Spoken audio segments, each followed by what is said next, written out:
Hey everyone, welcome to another episode of Metaverse Simplified. And today we have, I won't say an old guest or somebody who has been here, but we had our first podcast with Interact. And now they have grown, they have raised some funds. And today we have Nishank, who heads the product division for Interact. So, hi Nishank, and a very happy new year to you. Hey Ayush, happy new year to you as well. That's great. So, how's it going? What's happening? It's been amazing. It's one hell of a ride. So as you said, we have grown a lot in terms of team. We have grown a lot in terms of products. As such, Web3 is a space which grows, I think, 10 days in a single day. So it's been really amazing. It's been adventurous. Okay. Now, let's talk about what is Interact. I mean, when we spoke last time, it was a lot of months back, and you guys are rich now. So I'm sure you have changed Interact a bit. So what's Interact? So I don't think so. Richness has changed us a bit, but it has helped us define what we are truly. So I'd say I'll just give you an example, and I'll just try to take out where Interact sits in from there. So currently, Web3 marketing. So I'm talking about marketing in general because, uh, as a quick fact, the second best spend after employees for any company generally is marketing. So marketing is that one big thing that puts a very big hole in your pocket, and that drives everything that is going on in the enterprise. So in marketing in Web3 at least, there is no science or maths currently behind it. People are just running around in the dark. People are paying along different KOLs. People are trying out different channels. There is no way to know what is happening around. So if I say it in one or two words, Interact is there to help people with marketing. Interact is there to help communities grow organically and with a relevant customer base. So finding out who is the relevant customer and helping communities grow in Web3. That is what Interact is. So your core audience is companies, Exactly. large organizations who want to do something, launch something, build some community, and you help them understand who their right audience is, who are the right How people. Okay. exactly. How to reach out to them, how to build a community that helps you grow while growing itself. Okay. So how do you do it? Yeah, so I think so in Web3 there is a very famous saying. So I think most of the people know Web3 with token drops. Ki we have this token, we have that token. So tokens don't make a community, community make a token. So from where we can start. So Web3 is all about community. So we are here to build together, to learn together, and to grow together. So finding out the right community starts with first finding out which channels are there where people are willing to collaborate with you. Because here we are trying to collaborate. So and there's one strong thing, we never use the term customers because we community is not customer. Community is growing with you. So you have to find out the right people. So first we find out what's the right channel. Then we find out what's the right way to target a channel, and then we attribute how is that channel performing, whether that channel is giving out the results as we want, whether that channel is giving me bots, are there farmers who are just going along with my tokens. So we have all of these features, and the end result is we are able to grow a community in a right way, in a relevant way, and in a way which is rewarding for both the community, for the community and the creators. Got it. That's cool, man. That's really cool. So, uh, every company out there puts up something around the New Year. Spotify is like, hey, this is what you listen to. Or Zomato is like, hey, you ate these many biryanis. That's the reason you are fat. So, what have you guys done considering, try to understand people on chain, you have the data. So, what's new with that? Yeah, so honestly, it's been a crazy year for Web3. There have been so much going around, and it could be possible that people are feeling a bit down, a bit up. So that is where we wanted to give something back to the community. So we came up with something quirky. We came up with something fun. We came up with something competitive. So we came up with Crypto Rewind. So as all of your data, all of your trail is available on blockchain. So you give me your wallet, just your public address. I'll frisk through all the blockchain for you and come up with quirky facts about you, specifically centered about you, which shows how you have celebrated blockchain this year, how you have supported blockchain this year, what have been you been a part of, what did you believe in, where do you stand, what is your percentile, all this about you by taking how you have interacted with blockchain this year. And we wrap it up in a very quirky, shareable cards, which you can mint for NFTs, which you can share with your friends, and you can fight out that who is that degen status, who is the OG, who is the real trader. Oh wow, that's nice. I'm sure we'll be able to attach some samples down here in Sure. in the description. Wow, wow, that's great. So how did you come up with this idea? It's Yeah, nice that you are summarizing in a way on, whatever a certain address or a certain user has done all throughout the year. exactly. And this on which chain? I mean, So it's an Ethereum for now. We are trying to expand it, but for now it's available and live on Ethereum. oh, that's great. So I'll be able to see um, how much, let's say, which tokens have I purchased or what I've traded, etc. Yeah, yeah. And so basically, as I said, these are all snapshot related things. So you also have snapshot related things that what you hold right now. But No, what's interesting is you also have historical data. So let's say I can we give you okay, this is the smart contract or the project with which you have interacted the most. So you, let's say you are a firm believer of BAYC because you have interacted with them yeah. 10 times. I hope you interact with BAYC 10 times. But that's one thing. If We I can would also have see. interacted with BAYC 10 times, trust me, I wouldn't be here doing a podcast with you. I would be on my yacht chilling somewhere in Goa like half of my Instagram is. I think we all are living the same dream then. Yeah. So yeah, that is all the historical data that we can whip up. That's nice. I love the concept. Hey, if you really are a believer in crypto, Web3, blockchain, or whatever you have done, if you say you have done this, it's out there here in a snapshot Exactly. in this much of a space that, hey, this is what I am, this is what I do, this is what I represent. And that's amazing, I guess. That's truly extremely Mm. interesting. There's a fun fact there. So what happens, a lot of us believes that we are not helping Web3. Let's say I have 3 transactions in my wallet. So I am in that opinion, yeah, I am not supporting Web3. But I'll give you a fun fact. If you have 3 transactions in your wallet in 2021, in 2022, you are among the top 20% of the users on Ethereum with active wallets. So you're already giving your bit or you're already contributing your bit. So and if you have more than 100 transactions, just 100 transactions, you are in the top 1 percentile. So that is where you stand. That's great. And this is the data that you can see in that snapshot. Exactly. Yep, yep, yep. We And have gone through all the data on blockchain for a year. It was a huge task, but we had to give community back. So this is how we did it, and now you can find out how you supported this year. that's amazing, man. Truly. Um, Moving on. So, how did you enter the Web3 space? Yeah. So it was like it's an interesting story. So right out of college, I joined Airbnb as a technical solution architect. Mm-hmm. And there, I was leading their innovation team. So I was tasked to find out how Web3 can support Abe and Bev. It's a very big business.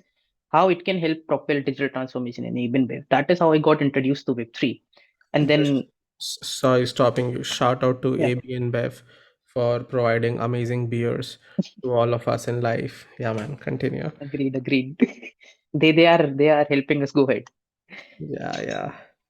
Totally. So, so that is where I got introduced to Web3, and then I got into talking with Apoor. I got to know this amazing thing that they're doing, and I was always driven by this community thing, community angle of Web3, and finding out that Interact is working on that community angle, it just directly struck a chord with me, and I asked them if I can join their rocket ship, and yeah, that's how I jumped into Web3.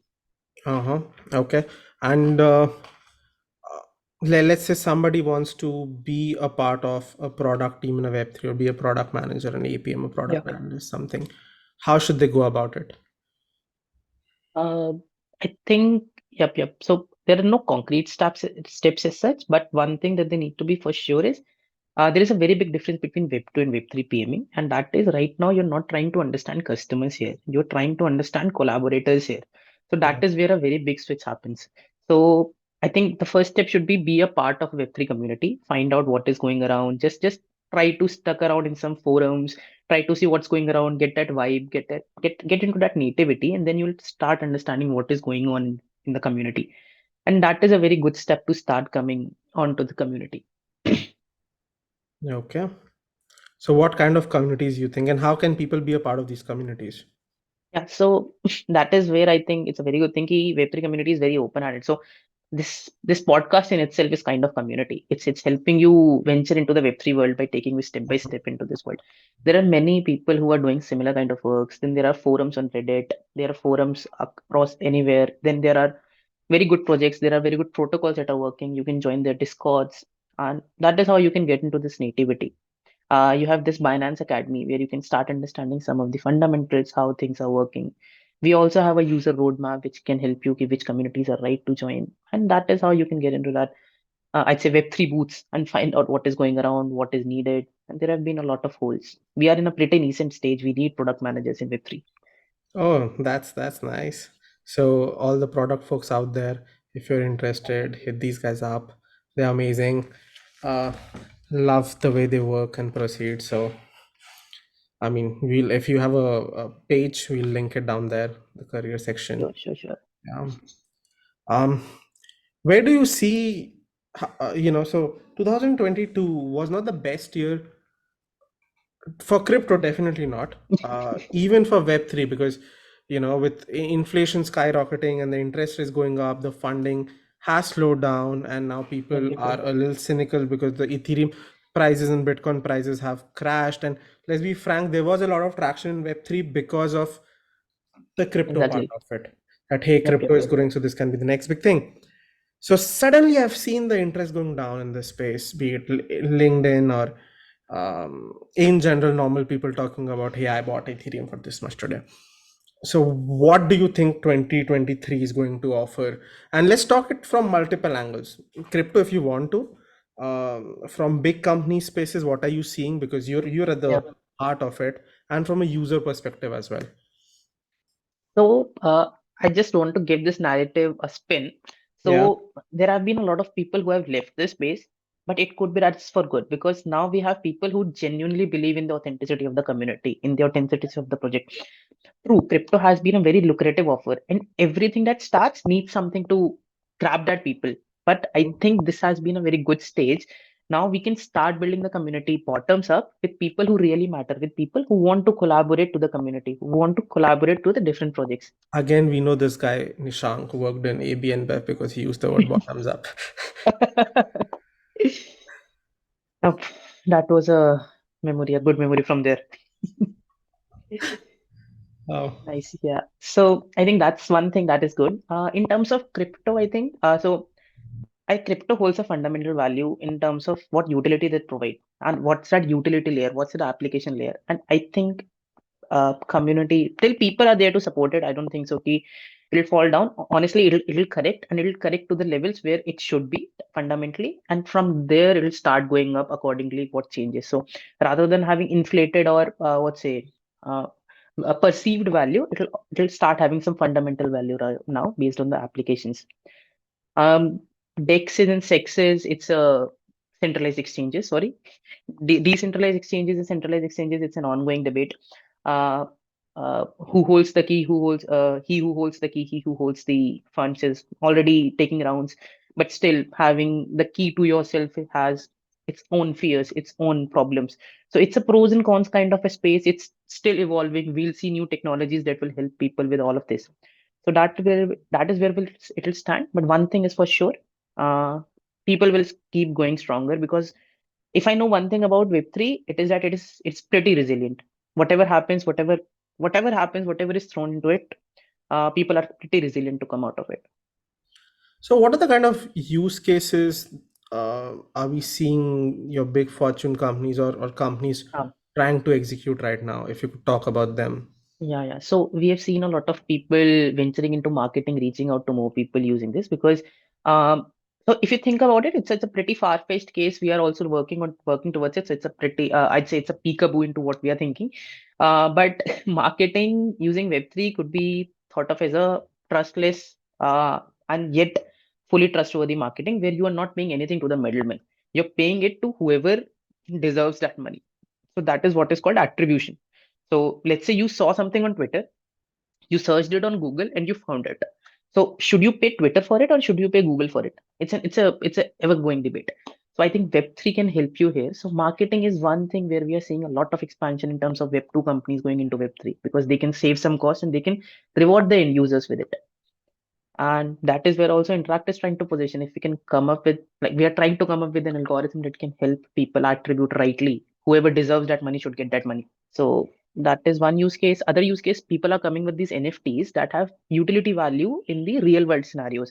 So could be your Netflix membership could be converted into an NFT. And if you want to, let's say, give it to some people for a month, so you can transfer that NFT for a rent to a people. Love that idea. I mean, the entire subscription model or your um ed tech space, right? where you buy something and maybe you're not taking the course for a year. You bought it and now you're not interested. You can Now you just can rent it out. yeah, That is love where that. NFTs can help you.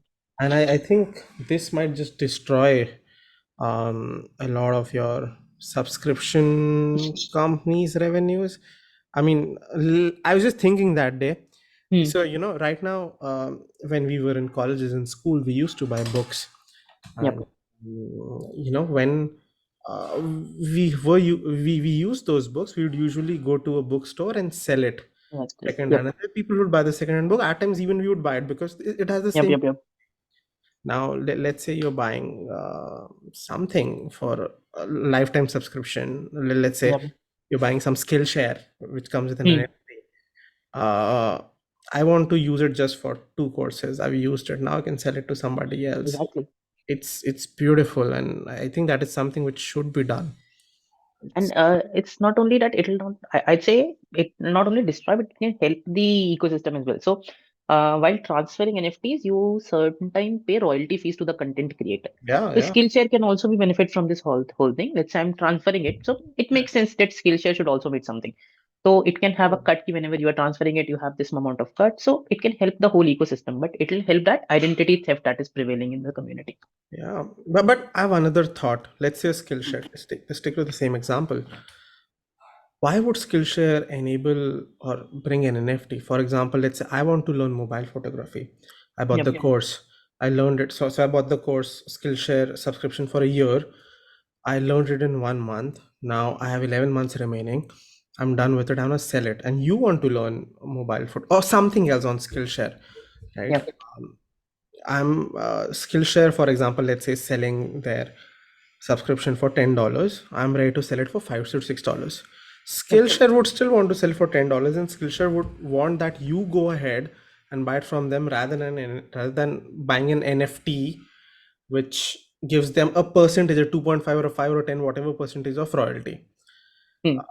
So why do you think in this case? Because Yeah. there'll be So some revenue. that's yeah, that's a pretty right question. But we have to think it in terms of what's the like. Let's say I want to get only mobile photography course, and that course comes with a 1 year plan. So what do you think is my I'd say my I what's my preference of buying that course? That also drops. So I think that is where the Yeah. theme will change because Mm. you are offering something that can be distributed among many people. Like, and if you start seeing this now, this trend is already going on. So it is cryptic right now, but everything is start coming up with family plans. So you have YouTube family plans, you have Hotstar family plans, you have Netflix family plans. Because people are more willing to share it across because they are not utilizing the full capacity. So this has already been creeping in. And with NFTs, you can just only facilitate it better and the so it's a proper price versus volume question and the and I think with correct technology price cross volume will go up. Even if the price goes down, volume will go up because more people are buying this stuff. I agree with that. That's definitely true. So I was watching some video on YouTube on something, and I came across something very interesting that, they said, hey, if you have unlimited internet pack on your home, Wi-Fi on your home, Exactly. you can rent it out. Try out check out Giant Protocol. They are Okay. doing something similar like this. So I have unlimited internet on me. Why not somebody else can use it? Yeah, why not? At a very cheaper price. And I gain some Exactly. money as well. So I'm So like, if wow. The sharing economy or the second-hand economy. exactly, if you think of it from, I'd say zoom out a bit. Okay, which phone did you? So you mentioned that you bought a new phone just. So Yeah. which phone did you bought? It's a iPhone 14 Pro. And Yeah. what's the maximum? So uh, do you think you will be able to maximize the compute power that is associated No, with the phone? no, The storage power. no. So in the world, you have so many billions of people moving around with excess infrastructure in their pockets, and we are paying centralized authorities billions just to access that infrastructure, which they have also whipped up somewhere in the service. So that is where the creator economy or shared economy will come in. So I Yeah. have my cell phone that has some compute power and storage power in it. Why not use it? Why not rent it out? So Yeah. Web3, if you think it's like an infrastructure as a service where everybody can be a part and get rent for giving out compute power to the system. Yeah. That's very interesting. Do you have any examples of, you mentioned Xeon protocol? Giant protocol. Giant. Giant protocol is one of the protocol that is trying to leverage into this data sharing space, and they are like they have a very interesting proposition. That's nice. Wow, that's crazy. What are, according to you, what are other Web3 startups in India that we should watch out for? Um, so India has been a budding space, honestly, in terms of startups. So Mm. we are so GameFi is one community where India is growing big. So I think we are partnering with IndieGG. Uh, They are coming up with some interesting games. And in Web3, there has been a certain you know lag of UX, but now people are catching up with it. So yeah. we are now having some games that are giving up really good UI UX. So that is Okay. one space definitely to watch out. Then you have fantasy gaming, which is another space to watch out. That is booming because of all the services that Web3 can provide. And DeFi, we have Polysynth as our client, which is providing perpetual trading on Polygon. So DeFi is definitely one thing that you can start looking for because that DeFi has been booming like anything in the past Okay. year or so. Okay. Great, Nishank. It was wonderful talking to you. Thanks for being here, and let's hope we catch up again sometime soon. Sure, sure, sure. I Thank hope we catch up on that BAYC yacht now. you. Yeah.